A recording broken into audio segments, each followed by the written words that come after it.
This is the Lone Crater YouTube. We hope this video helps. You start by cutting the risk. Turn off the main breaker, then test for voltage at the MCB with a reliable tester. Once done, label each incoming and outgoing conductor so you won't mix phases when you reconnect. Make sure you wear insulated gloves and eye protection. Keep one hand behind your back when probing to reduce shock paths. This initial verification prevents dangerous mistakes and sets a clear wiring map for the changeover ahead.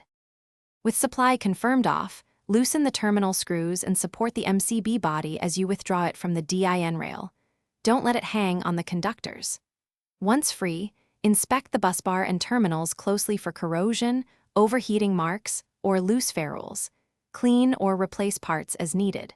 Prepare the replacement by confirming the correct type and amp rating and align its orientation to match the original. Taking these middle steps carefully avoids poor contacts and nuisance trips later on.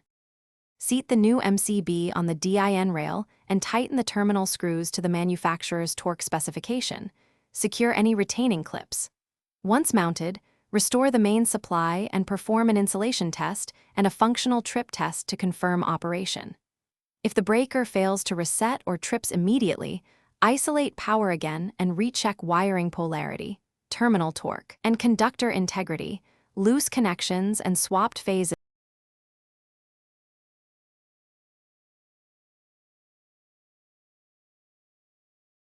Thanks for watching. Consider subscribing if we helped you.